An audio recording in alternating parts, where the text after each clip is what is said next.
Mythical युग के दौरान टिरनी का डेमन किंग ने ह्यूमंस का सफाया कर दिया था और हत्या के गॉड्स को भी मार दिया था, लेकिन शांति लाने के लिए उसने अपनी जान कुर्बान कर दी। 2000 साल बाद जब वो दोबारा जन्म लेता है तो उसके पेरेंट्स हैरान हो जाते हैं क्योंकि वो सिर्फ 1 महीने में बड़ा हो जाता है, लेकिन वो ये रियलाइज करता है कि उसकी वजूद को हिस्ट्री से मिटा दिया गया है। कहानी शुरू होती है डेमन किंग एकेडमी से, जहाँ उसके डिसेंडेंट्स को उसका सक्सेसर बनने के लिए ट्रेन किया जाता है। एंट्रेंस एग्जाम के दिन हम एक लड़की को देखते हैं जो एकेडमी जाने के लिए नर्वस है, लेकिन उसका टकराव हो जाता है और वो अपना लेटर गिरा देती है। एक लड़का उसका लेटर उठाता है और देखता है कि उसका नाम मीशा नेक्रोन है। वो लेटर वापस करता है जब उनके पेरेंट्स सीन बनाते हैं उन्हें एग्जाम के लिए गुड लक विश करते हुए। दोनों एंट्रेंस की तरफ बढ़ते हैं जब वो अपना नाम बताता है एनोस वोल्डेगोर्ड। तभी एक लड़का अचानक से आता है और उन्हें धमकाने की कोशिश करता है, लेकिन एनोस उसे इग्नोर कर देता है। वो लड़का अपने आप को ज़ेप्स हिंदू फैमिली का एक नोबल बताकर फायर मैजिक इस्तेमाल करता है, लेकिन एनोस उसे नहीं पहचानता और एक आह भरता है। तभी ज़ेप्स की आग अचानक से बुझ जाती है। ज़ेप्स हैरान होता है कि क्या हुआ, तो एनोस बताता है कि उसकी आग इतनी कमजोर थी कि उसने बस फूंक मार के बुझा दिया।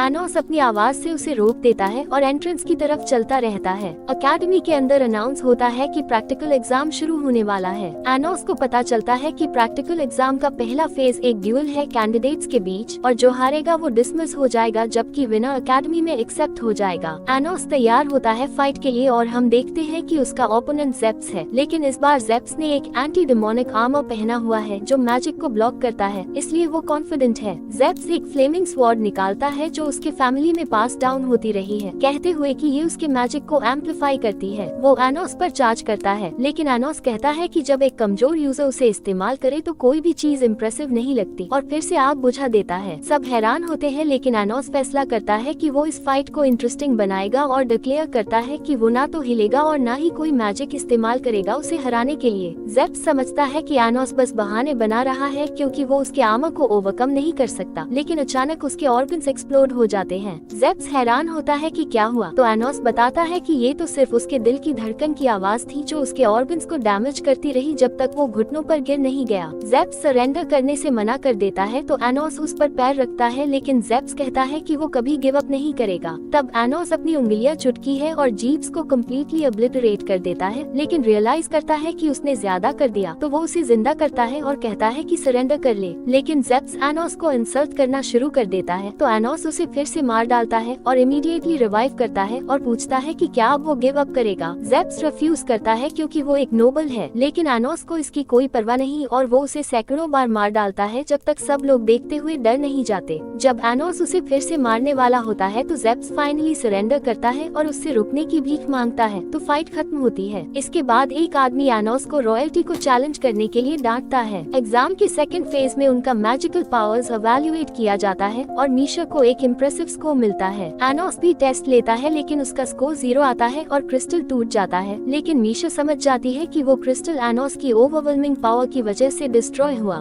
फिर एप्टीट्यूड टेस्ट होता है जहाँ कैंडिडेट्स डेमन किंग के बारे में क्वेश्चंस आंसर करते हैं, लेकिन एनोस को ये टेस्ट बहुत इजी लगता है। दिन खत्म होता है और एनोस मीशा को बाहर आपका इंतजार करते हुए देखता है। वो उसे अपने घर सेलिब्रेट करने का इनविटेशन देता है और वो तय कर लेती है कि वो ज्वाइन करेगी। फिर एनोस उसका हाथ पकड़ता है और टेलीपोर्टेशन मैजिक का इस्तेमाल करता है, लेकिन मीशा हैरान होती है कि उसे ये मैजिक कैसे आती है क्योंकि ये मिथिकल ईरा में खो गई थी। एनोस की माँ उसे एग्जाम्स पास करने पर शाबाशी देती है और वो यकीन नहीं कर सकती कि उसने ये सब सिर्फ 1 महीने की उम्र में कर लिया। एनोस मीशा का इंट्रोडक्शन कराता है और उसकी माँ फ्रीक आउट कर जाती है, लेकिन उसका पिता खुश होता है ये सोचकर कि एनोस की अब गर्लफ्रेंड भी है। एनोस अपने खाने का मजा लेता है और उसकी माँ मीशा से पूछती है कि उसे एनोस में क्या पसंद है। मीशा कहती है कि एनोस बहुत काइंड है क्योंकि उसने उसका लेटर उठाया था। एनोस की माँ खुश होती है कि उसे कोई मिल गया है और ज्यादा खाना बनाने चली जाती है। एनोस मीशा को घर छोड़ने जाता है और उसके फादर के बारे में पूछता है। मीशा बताती है कि एकेडमी में जो आदमी था वो सिर्फ उसका गार्डियन है और उसने अपने असली पेरेंट्स को कभी नहीं देखा जब से वो पैदा हुई। एनोस कहता है कि आज का दिन अच्छा गुजरा और फैसला करता है कि मीशा को अपनी दोस्त कहकर बुलाए जो उसे खुशी देता है, लेकिन अचानक से उन्हें मैजिक सराउंड कर लेती है और एक अरेना बन जाता है। शैडोज में से एक आदमी सामने आता है जो अपना नाम लेओ गेंदू बताता है और कहता है कि वो जेपीस का भाई है जो बदला लेने आया है। लेओ जेपीस को गर्दन से पकड़ लेता है और कहता है कि उनके खानदान को कमजोर लोगों की जरूरत नहीं है और उसे इलेक्ट्रोक्यूट कर देता है जब तक वो मर नहीं जाता। लेओ समझाता है कि वो डेमन किंग के डिसेंडेंट्स हैं, इसलिए हाफ ब्रीड्स उनकी डिसरिस्पेक्ट नहीं कर सकते। मगर एनोस कहता है कि लिनियज मैटर नहीं करती, सब कुछ पावर पर डिपेंड करता है। लेओ उस पर गुस्सा होता है और अपने आदमियों को अटैक करने का हुक्म देता है। वो एनोस को मारने की धमकी देता है, लेकिन एनोस कहता है कि उसे अपनी औकात पता होनी चाहिए। एनोस अपनी पावर्स का इस्तेमाल करता है ताकि उनकी मैजिक को इंटरफेयर कर सके, और जब वो अपने स्पेल्स को कंट्रोल करते हैं तो स्पेल्स उन पर ही फट जाती हैं। लेओ हैरान होता है कि एनोस ने क्या किया, तो एनोस समझाता है कि उसने उनकी मैजिक को बर्जर्क कर दिया। कहता है कि वो उसका मुकाबला नहीं कर सकते, मगर लेओ हार मानने से इनकार करता है और फैसला करता है एक फॉरबिडन स्पेल कास्ट करने का जो सिर्फ रॉयल्टी इस्तेमाल कर सकती है। वो अपने पावर्स अनलीश करता है और जगह उसकी मैजिक से भर जाती है, लेकिन उसे एहसास होता है कि एनोस पर कोई असर नहीं हुआ। एनोस पहचानता है कि ये ओरिजिन मैजिक है जो दूसरों से मैजिक बोरो करती है। डेमन किंग की पावर को एनोस समझाता है कि उस पर काम नहीं करती क्योंकि वो खुद उस पावर का सोर्स है। उसे एहसास होता है कि लेओ इनएक्सपीरियंस्ड है, इसलिए एनोस उसे एक मौका देना चाहता है। वो जेपीस को रेजरेक्ट करता है, लेकिन जेपीस एक ज़ॉम्बी बन जाता है। जेपीस लेओ से पूछता है कि उसने उसे क्यों मारा, और जब लेओ उसे रोकने की कोशिश करता है तो उसके अटैक्स काम नहीं करते। एनोस समझाता है कि ज़ॉम्बीज उन लोगों के नफरत से और ज्यादा पावरफुल हो जाते हैं जो उन्हें मारते हैं। एनोस लेओ से कहता है कि उसे अपने भाई को तस्लीम करना होगा और उनके साथ गुजरे हुए लम्हों को याद करना होगा ताकि नफरत खत्म हो सके, लेकिन लेर ये करने से इनकार करता है और जीपिस उस पर हमला करने वाला होता है, जिस पर लेर डर जाता है। एनोस उसे कहता है कि अपने भाई का नाम पुकारे, तो वो जेपीस का नाम चिल्लाता है और उनके साथ गुजरे हुए लम्हों को याद करता है, लेकिन अचानक से फील्ड एक्सप्लोड हो जाता है और दोनों मर जाते हैं।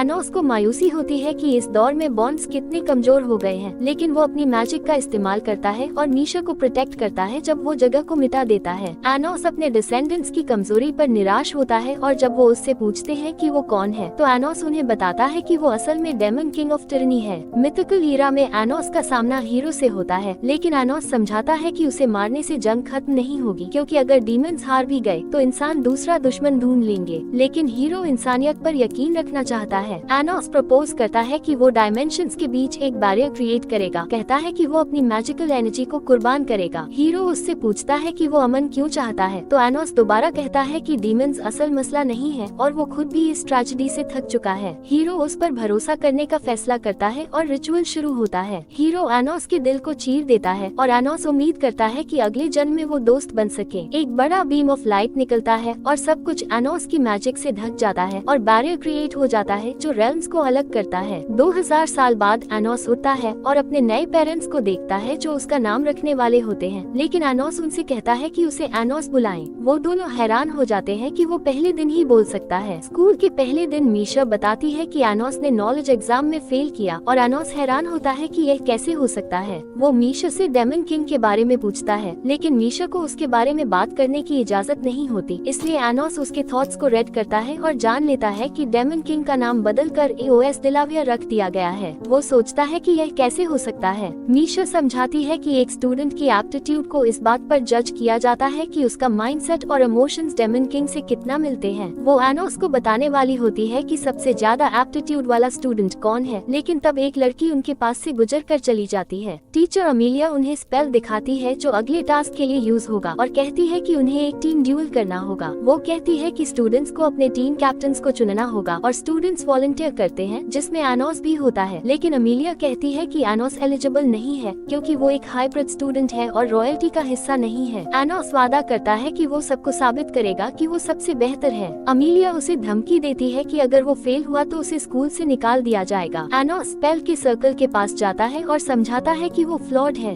वो मैजिक फ्लो में थोड़ा सा चेंज करता है और सर्कल की इफेक्टिवनेस डबल हो जाती है, जो सबको शॉक कर देती है। अमीलिया एनोस को अपनी कैंडिडेसी डिक्लेयर करने की इजाजत देती है और एनोस बैठने चला जाता है। साशा नेक्रो नाम की लड़की अपने आप को इंट्रोड्यूस करती है और मीशा बताती है कि वो उसकी बहन है। एनोस हैरान होता है कि साशा प्योर ब्लड है, जबकि मीशा को हाइब्रिड माना जाता है। मीशा समझाती है कि यह एक फैमिली डिसीजन था। अमीलिया एनोस को इंट्रोड्यूस करने का मौका देती है, तो वो अपना नाम बताता है और कहता है कि जो डेमन किंग लोग मानते हैं वो झूठा है। स्टूडेंट्स 4 ग्रुप्स में डिवाइड हो जाते हैं और सब साशा की टीम में आना चाहते हैं। साशा एनोस के पास आती है और कहती है कि उसका कोई चांस नहीं है क्योंकि उसके टीम में सिर्फ एक ही बंदा है और मीशा को डॉल विदाउट अ सोल बुलाती है। एनोस सोचता है कि वो गलत है क्योंकि वो सोचती है कि डॉल्स के पास सोल नहीं होती, लेकिन एनोस उसे बताता है कि उसे नॉलेज की कमी है। साशा समझती है कि एनोस रूड है, इसलिए वो अपनी आई ऑफ डिस्ट्रक्शन का इस्तेमाल करके एनोस को पनिश करने की कोशिश करती है। सब लोग डर जाते हैं, लेकिन उसकी पावर का एनोस पर कोई असर नहीं होता क्योंकि एनोस के पास अपनी आई ऑफ डिस्ट्रक्शन है। वो साशा को कहता है कि उसे अंडरएस्टिमेट न करे।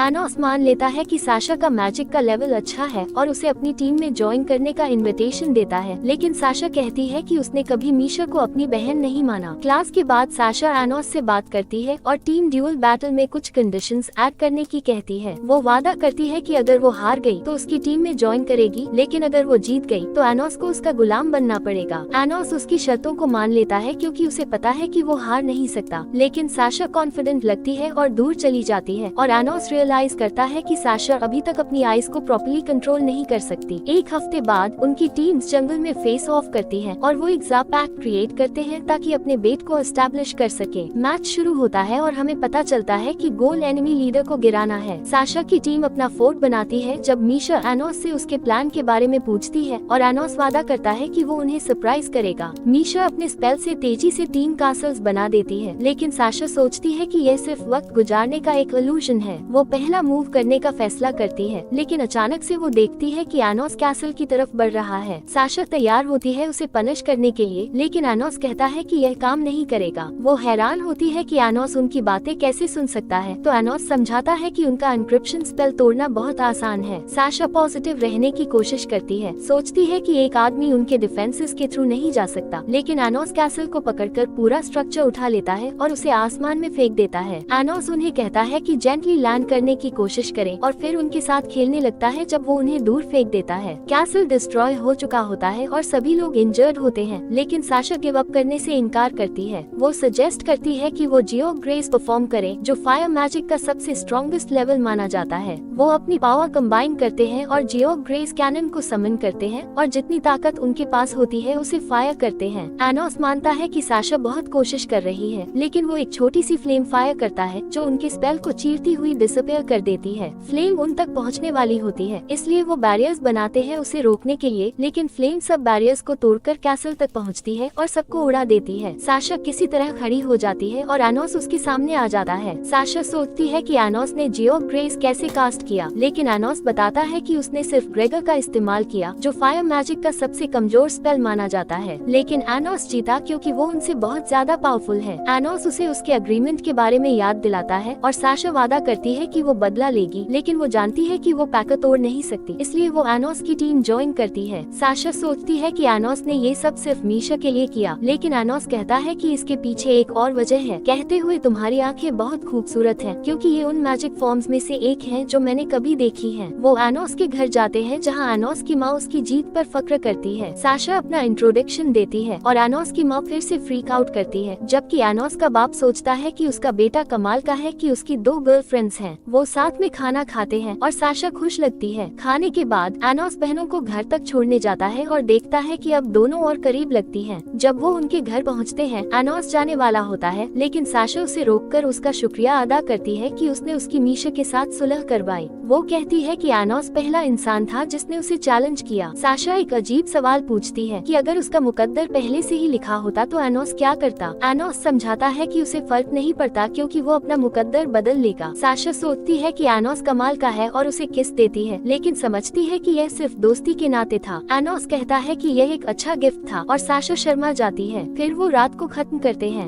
हम देखते हैं कि साशा मीशा से एनोस के बारे में बात करती है और उसे याद आता है कि मीशा ही एकमात्र थी जो कभी उसकी आंखों में देखने की हिम्मत रखती थी। साशा मीशा से माफी मांगती है, जानकर कि वो उसकी अच्छी बहन नहीं थी, लेकिन मीशा नाराज नहीं होती और वो दोनों अकेडमी में एक दूसरे के साथ अमन कर लेते हैं। एनोस को पता चलता है कि कल साशा का बर्थडे है और मीशा सोचती है कि उसके लिए क्या खरीदना चाहिए। वो उनके टेबल पर बैठकर उन्हें याद दिलाती है कि अब वो एक टीम में है और यह भी बताती है कि उसके पुराने टीममेट्स भी उनकी टीम ज्वाइन करना चाहते हैं, लेकिन एनोस बताता है कि उसने उन्हें पहले ही मना कर दिया क्योंकि उसके हिसाब से वो बेकार हैं। साशा समझाती है कि उन्हें ज्यादा मेंबर्स की जरूरत होगी दूसरे टेस्ट्स में हिस्सा लेने के लिए। क्लास शुरू होती है और अमीलिया बताती है कि इस साल डेमन किंग के पुनर्जन्म होने की संभावना है, इसलिए एक खास क्लास होगी। उनमें से एक 7 एल्डर्स उन्हें एक स्पेल सिखाएगा। हमें पता चलता है कि 7 एल्डर्स डेमन किंग ने खुद बनाए थे और वो सबसे पहले उसके खून के वारिस थे। एल्डर का नाम ईवस नेक्रो होता है और एनोस उसे पुकारता है देखने के लिए कि क्या वो उसे याद करता है। अमीलिया एनोस के बिहेवियर के लिए माफी मांगती है, लेकिन ईवस क्यूरियस होता है और पूछता है कि क्या वो एक दूसरे को जानते हैं, और वो बताता है कि उसने 2000 साल पहले अपनी ज्यादा यादें खो दी थी। एनोस उसे याद दिलाने की कोशिश करता है, जो सबको शॉक कर देता है, लेकिन एनोस को कुछ समझ आता है और वो उसे छोड़ देता है। ईवस जो हुआ उसे नजरअंदाज करता है और स्पेल सिखाना शुरू करता है। क्लास के बाद एनोस ईवस से बात करता है और समझाता है कि उसने उसकी 2000 साल पुरानी यादें वापस ला दी हैं, लेकिन लगता है कि इतिहास बदल गया है। ईवस मानता है कि अब लोग सोचते हैं कि डेमन किंग का नाम एओएसटेडिया है, और एनोस समझता है कि उसकी मौत के बाद किसी ने इतिहास को दोबारा लिख दिया और सबके दिमाग से उसकी यादें मिटा दी। ईवस अभी भी पूरी तरह से नहीं मानता कि एनोस सच्चा डेमन किंग है, क्योंकि उसके हिसाब से एनोस झूठ बोलकर उसके मास्टर की जगह लेना चाहता है,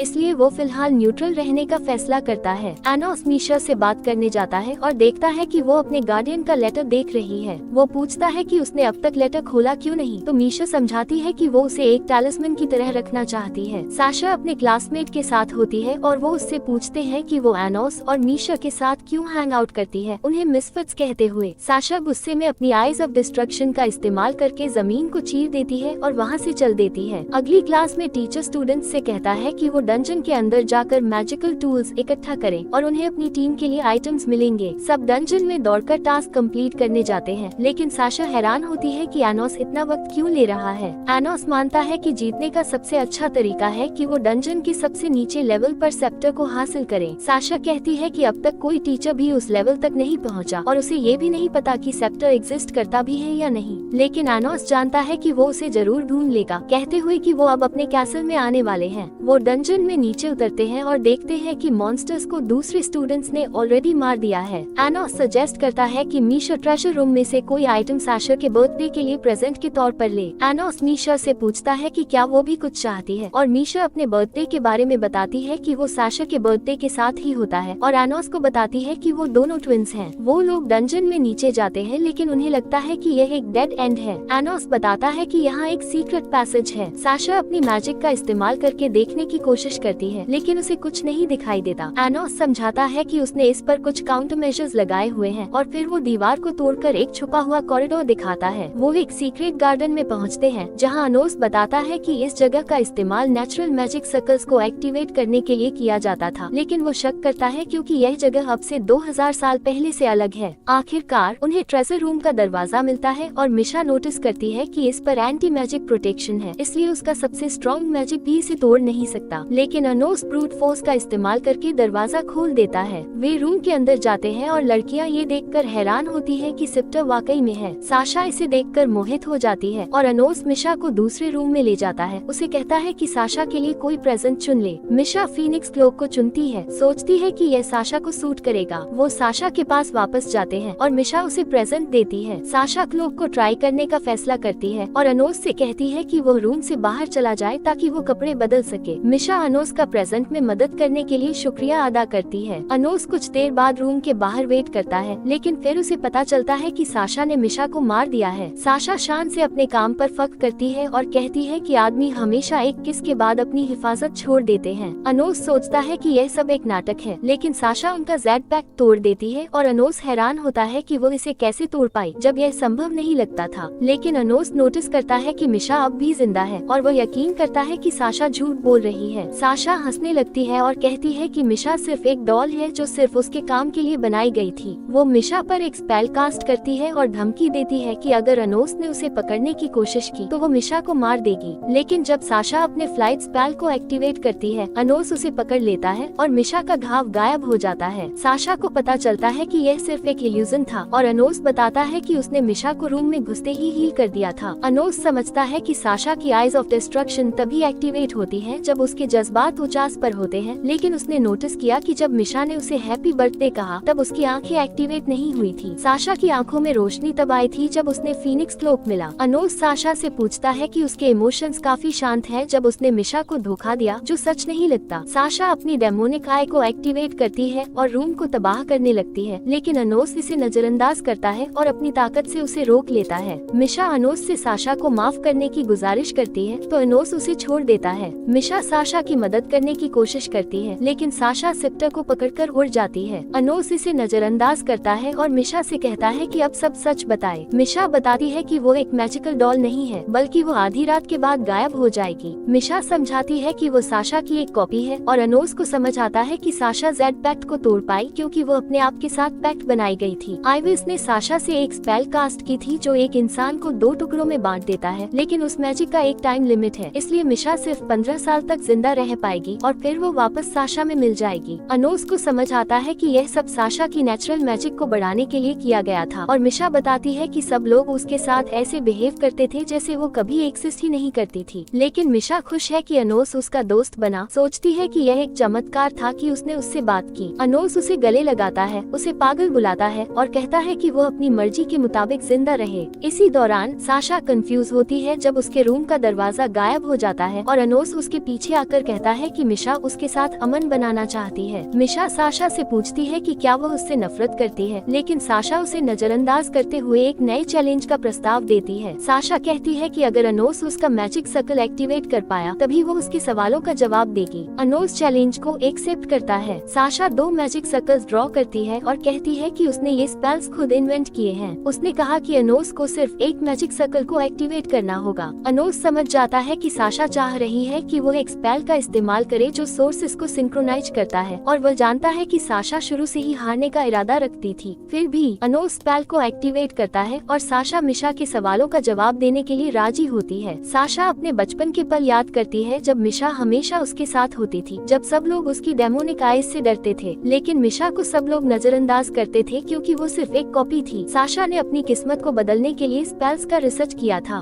फिर साशा अपना दूसरा स्पेल एक्टिवेट करती है जो मिशा को ओरिजिनल बॉडी में तब्दील कर देगा, लेकिन उस स्पेल को एक्टिवेट करने का सिर्फ एक तरीका था। मिशा को साशा को रिजेक्ट करना पड़ता, लेकिन मिशा साशा से कहती है कि वो कभी उससे नफरत नहीं करेगी। साशा हैरान हो जाती है और रोने लगती है। मिशा से गुजारिश करती है कि वो उसे रिजेक्ट करे क्योंकि वो नहीं चाहती कि मिशा गायब हो जाए, लेकिन मिशा कहती है कि सब ठीक है और वो साशा के साथ हमेशा रहेगी, उसका हिस्सा बनकर। साशा खुश होती है कि वो अपनी बहन के साथ दोबारा जुड़ गई है और कहती है कि उसे कोई अफसोस नहीं है क्योंकि उसने अपने जीवन में 2 चमत्कार देखे। लेकिन अनोस कहता है कि असली चमत्कार अभी होना बाकी है और बताता है कि एक तरीका है कि दोनों जिंदा रह सके। वो सोचता है कि अगर वो पास्ट को बदल दे, जब फ्यूजन मैजिक एक्टिवेट की गई थी तब दोनों अलग अलग बीइंग्स बने रहेंगे। इसलिए वो सोचता है कि अगर वो टाइम में पीछे जाए और जब फ्यूजन मैजिक एक्टिवेट हुई थी तब दोनों ओरिजिनल बीइंग्स बन जाएंगे और असली ट्विंस बनेंगे। वो दोनों को बताता है कि उन्हें वक्त के पीछे जाना होगा, लेकिन साशा जानती है कि वे लोग इतने ताकतवर नहीं हैं। फिर अनोस अपनी पावर्स का एक हिस्सा उन्हें देता है और समझाता है कि उन्हें यकीन करना होगा कि वो सच्चा डेमन किंग ऑफ टायरनी है। लेकिन अचानक आइविस छत को तोड़कर नीचे गिरता है और अनोस को चिढ़ाते हुए कहता है कि वो साशा को उसके मास्टर के अवेकनिंग के लिए एक परफेक्ट वेसल बनने से रोक रहा है। लेकिन अनोस आइविस से कहता है कि उसका मास्टर ऑलरेडी जिंदा है और आइविस को वापस दीवार पर गिरा देता है। अनोस ब्लेड को निकालकर आइविस की तरफ वापस फेंक देता है और उसे दीवार पर पिन कर देता है। वो कहता है कि उसके पास वक्त नहीं है खेलने के लिए और अपना मैजिक एक्टिवेट करके लड़कियों को वक्त के पीछे भेजने का फैसला करता है। लेकिन अचानक गार्डियन गॉड ऑफ टाइम प्रकट होता है और कहता है कि वो वक्त की धारा को बिगाड़ने के लिए उन्हें सजा देने आया है। अनोस आइविस को उठाता है और वक्त को पीछे ले जाता है ताकि उससे हील कर सके, फिर उसे समय की शक्ति दे देता है। आइविस वापस जिंदा होता है और गॉड उसे हुक्म देता है कि वो अनोस को मार दे। अनोस उस पर गियो ग्रे स्पेल कास्ट करता है, लेकिन आइविस इसे रोक देता है और कहता है कि अब वो अमर हो चुका है। आइविस अनोस का बैरियर तोड़ने में सफल होता है और उसे पीछे से छुरा मार देता है।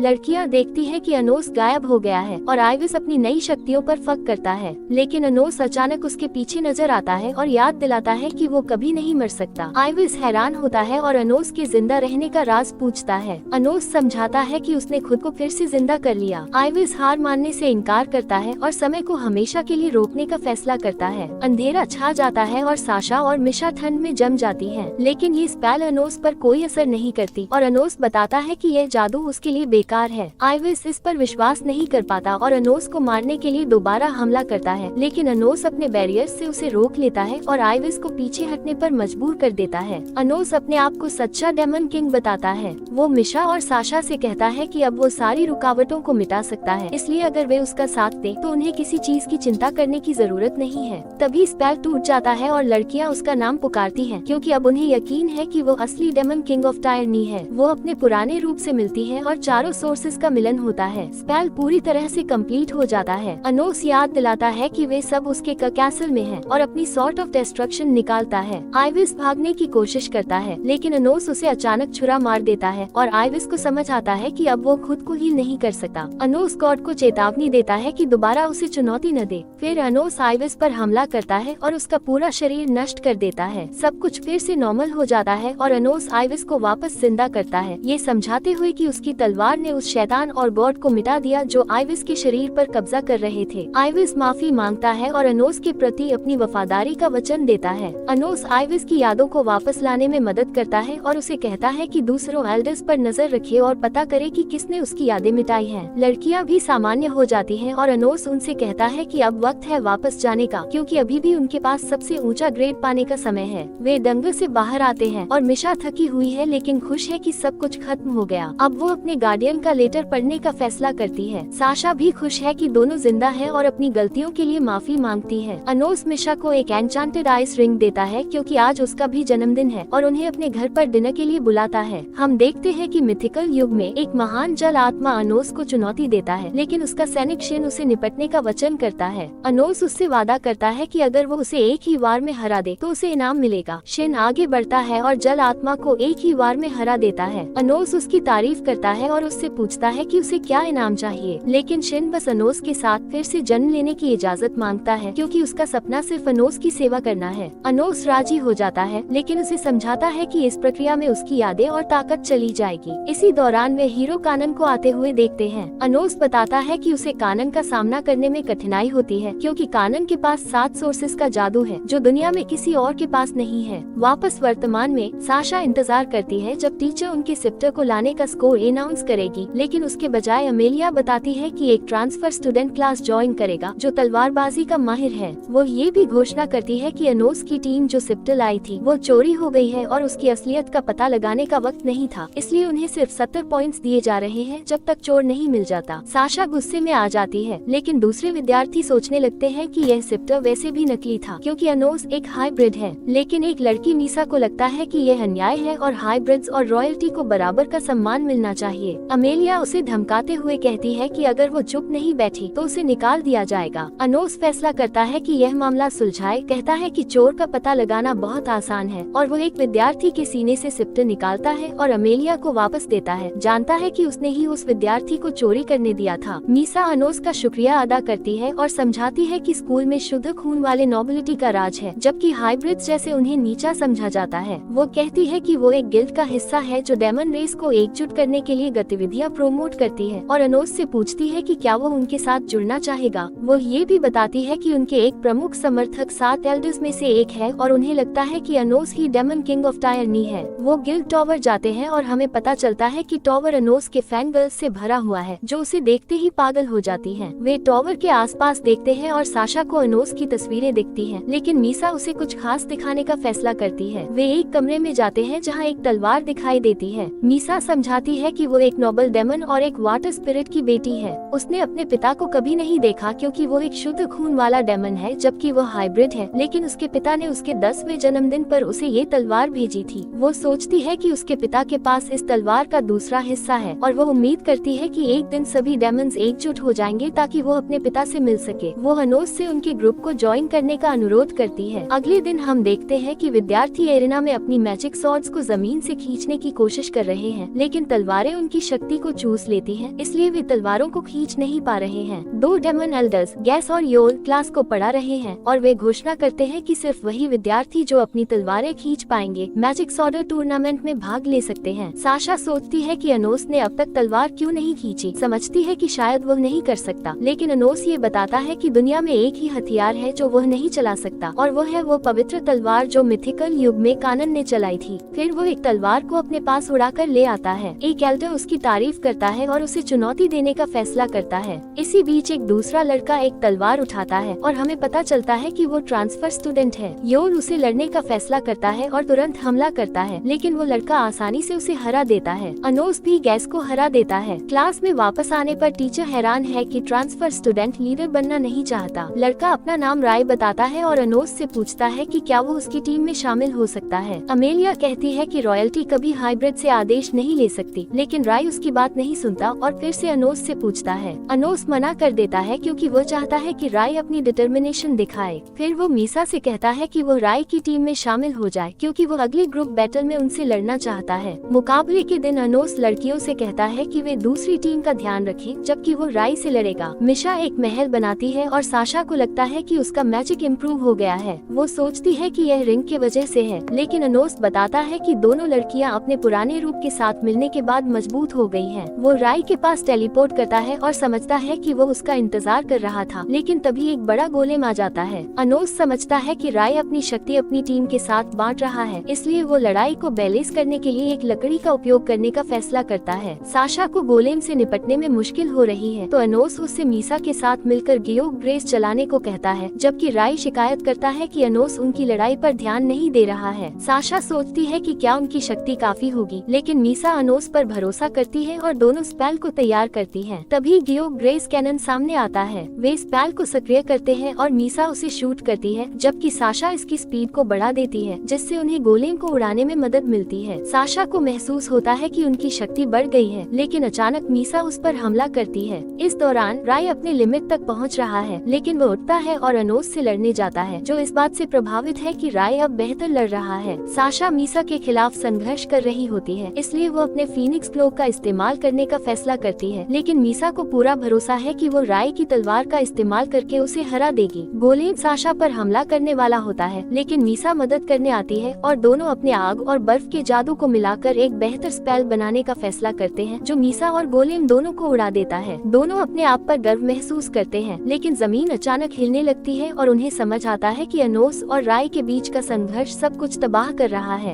अनोस को इस बात की परवाह नहीं होती क्योंकि जंगल अपने प्राकृतिक माना के वजह से पुनर्जन्म हो जाएगा, और राय भी यह कहकर बताता है कि वो रुकने के लिए इतने उत्सुक हैं। वे दोनों एक दूसरे पर पंच मारते हैं जब अनोस ये कह रहा होता है कि यह पहली बार है जब उसने अपने पुनर्जन्म के बाद एक सच्चा प्रतिद्वंदी देखा है। राय फैसला करता है कि वो इस लड़ाई को खत्म कर देगा और वह अनोस से ऊपर उठता है, लेकिन अनोस इसे अपनी लकड़ी से रोक देता है और लड़ाई खत्म हो जाती है। अनोस ये कहकर प्रभावित होता है कि राय उसका सामना करने में सफल रहा। राय अपनी हार को स्वीकार करता है, कहकर कि उसे ऐसा लगता है कि वो पहले मिल चुके हैं। अनोस सोचता है कि राय उसे कैसा लगता है, फिर वो राय को बताता है कि वो डेमन किंग ऑफ टायरनी है, जिससे राय विश्वास करता है। इस पर अनोस उसे अपनी टीम में शामिल होने का आमंत्रण देता है। अनोस घर वापस आता है और उसकी माँ अपनी जीत पर खुश होती है, लेकिन मीसा सोचती है कि उसे वहाँ नहीं होना चाहिए। लेकिन अनोस बताता है कि उसने मीसा को टीम में शामिल किया है और कहता है कि उसमें पोटेंशियल है क्योंकि उसका पानी का जादू कमाल का है, जो मीसा को खुश कर देता है। डिनर के बाद लड़कियां अनोस के माता पिता से बातें करती हैं और जानती हैं कि वे सिर्फ 1 महीने के हैं।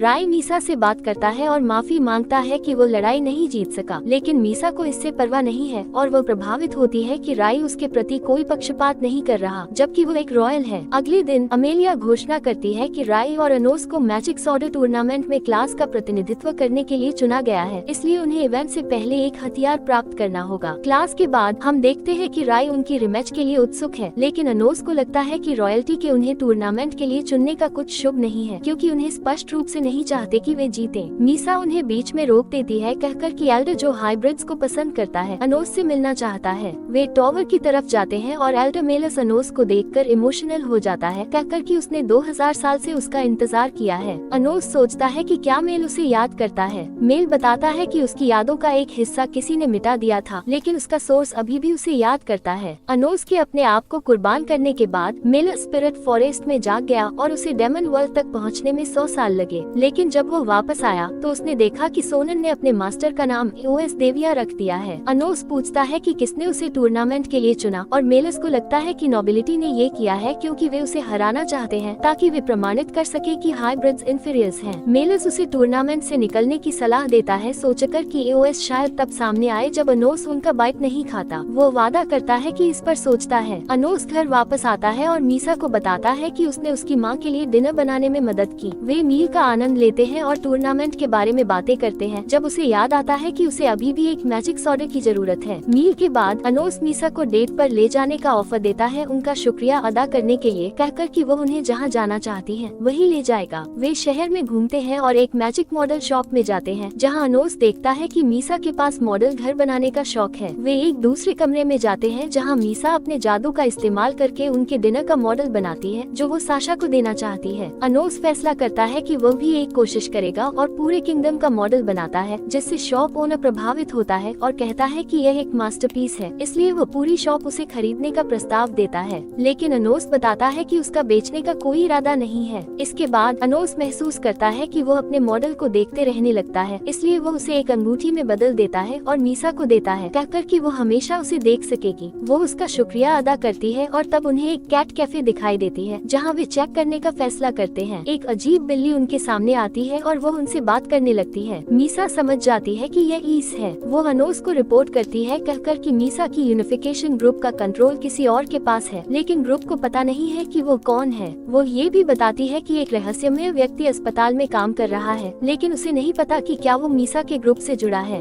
इसलिए अनोस उसे बताता है कि वो मेलास को मैजिक सॉर्डर टूर्नामेंट में नजर रखे। वे उस अस्पताल को चेक करने जाते हैं जिसका जिक्र ईस ने किया था और अनोस को लगता है कि यह कोई शुभ नहीं है। लेकिन तभी राय अचानक आता है और अनोस उससे पूछता है कि वो यहाँ क्यों है। राय बताता है कि वो अपनी माँ से मिलने आया है। अनोस अपनी शक्तियों से उसकी माँ को ठीक करने का प्रस्ताव देता है क्योंकि वो किसी भी बीमारी को ठीक कर सकता है, लेकिन राय इस पर इतना ध्यान नहीं देता और अस्पताल में चला जाता है। जब उन्हें महसूस होता है कि राय अजीब व्यवहार कर रहा है, तब टूर्नामेंट का दिन आ जाता है और एविस अनोस को बताता है कि दो एल्डर्स जो इस इवेंट के पीछे हैं, उसे एक ट्रैप में खींचने का इरादा रखते हैं। इसलिए अनोस ड्रॉप आउट करने का सोचता है, ये सोचकर कि शायद इससे एओएस डेलाविया सामने आ सके। आउल टूर्नामेंट की शुरुआत का घोषण करता है जब अनोस का प्रतिद्वंदी प्रकट होता है, लेकिन सभी को महसूस होता है कि वो नहीं आया, इसलिए सब सोचते हैं कि उसने सरेंडर कर दिया। हम देखते हैं कि वो एओएस डेलाविया का इंतजार कर रहा है जब सभी उस पर बदतमीजी करने लगते हैं, लेकिन अचानक उसकी माँ उन्हें चीख कर संभालती है, कहकर कि वो डेमन किंग बनेगा। उसके पिता टनल में प्रकट होते हैं, ये बताते हुए कि उन्होंने उसके लिए एक मैजिक सॉर्डर बनाया है और यह कहकर कि उसकी जीत ये प्रमाणित करेगी कि एक हाइब्रिड भी डेमन किंग बन सकता है। अनोस तलवार लेता है और अपने पिता का शुक्रिया अदा करता है, समझ जाता है कि उसे सतर्क रहने की कोई जरूरत नहीं। वो चाहता है कि उसके माता पिता खुश रहें, इसलिए वो लड़ने का फैसला करता है और किसी भी ट्रैप का सामना करने के लिए तैयार होता है। वो एरेना में कूदता है और अपने प्रतिद्वंदी से माफी मांगता है, वादा करते हुए कि वो लड़ाई को 1 मिनट में खत्म करेगा। उसका प्रतिद्वंदी चार्ज करता है, लेकिन अनोस आसानी से हमलों से बच जाता है, जबकि उसके फैंस उसके सम्मान में एक गाना गाते हैं। इससे उसका प्रतिद्वंदी गुस्सा होता है और वो अपनी सीक्रेट तकनीक का इस्तेमाल करने का फैसला करता है, लेकिन वो काम नहीं करता। अनोस हमला करने का फैसला करता है, अपनी तलवार को थ्रस्ट करते हुए हवा बनाता है जो उसके प्रतिद्वंदी को छू लेती है और उसकी तलवार को तोड़ देती है। अनोस को विजेता घोषित किया जाता है जब वो ये कहता है कि उसने एक्जैक्टली 1 मिनट में जीत हासिल की, लेकिन अमेलिया गुस्सा होती है क्योंकि उसने उसका भाई हरा दिया। हम अनोस और मीसा को वेटिंग रूम में देखते हैं जहाँ वे राय को देखते हैं जब वो अपनी डुएल जीत रहा होता है और वो उनके साथ शामिल होता है, लेकिन वो घोषणा करता है कि अब वो रॉयल फैक्शन का हिस्सा है। वो अचानक अनोस पर हमला करता है, लेकिन अनोस अपने दिल को पकड़ लेता है। ये देखा जाता है कि यह बस एक दूसरे को परखने का तरीका है और दोनों फाइनल्स में अपनी लड़ाई का इंतजार करते हैं। अनोस को राय पर एक मैजिकल कॉलर महसूस होता है जो उसकी सोर्स को तोड़ने के लिए डिजाइन किया गया है, इसलिए अनोस सोचता है कि शायद उसे हॉस्टेज बना लिया गया है। दिन खत्म होता है और सभी अनोस को उसकी जीत पर बधाई देते हैं। उसकी माँ उससे कहती है कि वो उसकी तलवार संभाल लेगी, सोचकर कि वो थका हुआ होगा और वो जानती है कि अगर उसकी तलवार खो गई तो वो टूर्नामेंट से डिस्क्वालीफाई हो जाएगा। अनोस तलवार उसे दे देता है और उसकी माँ उसके वेट से हैरान होती है, लेकिन वादा करती है कि वो इसे लड़कियों की मदद से सुरक्षित रखेगी। अनोस मीसा के साथ अस्पताल जाता है और उन्हें राय की माँ मिलती है। वो महसूस करता है कि उसकी मैजिक कमजोर होती जा रही है और उसे पता चलता है कि वो एक ऐसी स्पिरिचुअल बीमारी से ग्रस्त है जिसके बारे में उसने कभी नहीं सुना। उसे पता है कि वो गायब होने जा रही है, ये समझकर कि वो मीसा की तरह एक हाफ स्पिरिट और हाफ डेमन है, जो मीसा को इसलिए असंभव लगता है क्योंकि उन्हें पता है कि राय रॉयल फैमिली से है। अनोस सोचता है कि शायद वो उसकी फॉस्टर माँ हो, सोचता है कि उसे उसका इलाज कैसे करना है, लेकिन अचानक वो उठती है और अनोस को पहचानती है। वो बताती है कि राय हमेशा उसका जिक्र करता है और उसे अपना दोस्त कहकर बुलाता है, लेकिन अनोस पूछता है कि क्या वो जानती है कि राय ने एक पीसीटी बनाया था, तो वो बताती है कि उसने अपने ट्रीटमेंट के बदले ये किया था। अनोस उसकी बीमारी के बारे में पूछता है तो वो बताती है कि एक स्पिरिट उसकी सोर्स पर विश्वास करने वाले सभी लोगों के भावनाओं की वजह से होती है, लेकिन हाफ स्पिरिट्स गायब होने के लिए आसानी से सक्षम होते हैं क्योंकि उनका सोर्स कमजोर होता है। वो राय के बारे में बात करना शुरू करती है, कहकर कि वो एक अच्छा लड़का है जो तलवार पकड़ने का शौक रखता है, लेकिन हमेशा उदास रहता था क्योंकि उसे एक सच्चे प्रतिद्वंदी नहीं मिलता। वो बताती है कि वो अनोस से हारता हुआ खुश हुआ था और वो उससे कह रही है कि राय से लड़ने के लिए कह रही है। टूर्नामेंट में मीसा राय की मां की पूरी शक्ति का इस्तेमाल करने के लिए अनोस से कह रही है ताकि वो चिंता न करे, लेकिन अनोस सोचता है कि एक और तरीका है। वो एक नया मंत्र बनाता है और मीसा से कहता है कि वो अपने सोर्स का इस्तेमाल करके राय की मां की स्पिरिचुअल शक्ति को जागृत करे, लेकिन वो उसे चेतावनी देता है कि दोनों को खुद को खत्म करने का खतरा हो सकता है, ये कहकर कि अगर उनका सोर्स खत्म हो गया तो वो उसे पुनर्जन्म नहीं दे सकेगा। मीसा ये सुनकर सहमत होती है क्योंकि वो उस पर विश्वास करती है। जैसे ही मंत्र शुरू होता है उसका सोर्स राय की मां में बहने लग जाता है, लेकिन राय कुछ महसूस करता है। हम देखते हैं कि उसकी मां लड़कियों के साथ घर जा रही होती है, तभी अमेलिया अचानक प्रकट होती है। वो बताती है कि गवर्निंग कमेटी को अनोस की तलवार को फाइनल्स तक संभाल कर रखना चाहिए, लेकिन उसकी मां सोचती है कि बेहतर होगा कि वो इसे खुद कमेटी को दे दे। अमेलिया जबरदस्ती इसे लेने की कोशिश करती है, लेकिन उसकी मां इसे देने से इनकार करती है, इसलिए अमेलिया उस पर एक जादू चलाती है और वो चोटों से ग्रस्त हो जाती है। अमेलिया अपने आत्मरक्षक काम करती है, लेकिन लड़कियां उसकी मां की रक्षा करने की कोशिश करती हैं एक बैरियर बनाकर, लेकिन अमेलिया उन्हें ओवर पावर कर देती है और उन्हें गिराने लगती है। अनोस की मां उसे याद दिलाती है कि वो अपने ही छात्रों पर हमला कर रही है, लेकिन अमेलिया कहती है कि हाइब्रिड्स को उसकी क्लास में आने का हक नहीं है। वो याद दिलाती है कि अनोस ने टूर्नामेंट में उसके भाई को बेइज्जत किया है, इसलिए वो बदला लेना चाहती है। अमेलिया एक पावरफुल एनर्जी बीम चलाती है, लेकिन लड़कियां फिर से उठकर अनोस की मां की रक्षा करती हैं, उन्हें कहकर कि वो भाग जाए। अनोस की मां भागने लगती है, लेकिन अमेलिया उनका बैरियर तोड़ देती है। लड़कियां हार नहीं मानती क्योंकि वो अनोस के लिए लड़ रही हैं, इसलिए वो उस पर अपनी मैजिक का इस्तेमाल करती हैं। अनोस की मां लड़कियों की जली हुई लाश देखकर परेशान हो जाती है। जब अमेलिया उन्हें खत्म करने का इरादा करती है, तभी अनोस अचानक प्रकट होता है और उन्हें इस हमले से बचाता है। अमेलिया अपने आप को दिखावा करती है, लेकिन अनोस उसे बंधन में बांध देता है, अपनी मां को हील करता है और लड़कियों को रिवाइव करता है, उन्हें शुक्रिया अदा करता है उनके किए गए काम के लिए। वो अमेलिया के पास जाता है और वादा करता है कि वो उस पर दया नहीं दिखाएगा। फिर उसे एरेना में ले जाता है और तलवार से चोट करता है, लेकिन वादा करता है कि अगर वो उसे सच्चा डेमन किंग मान लेगी तो उसे छोड़ देगा। वो उसे टॉर्चर करने लग जाता है और जब वो अमेलिया से कहता है कि वो डेमन किंग है, तो वो कह देती है कि इसका मतलब नहीं है, इसलिए वो उसे मारने का फैसला करता है, लेकिन एक मंत्र चलाता है ताकि वो एक नए शरीर में पुनर्जन्म ले सके, ये कहकर कि अब वो एक हाइब्रिड है।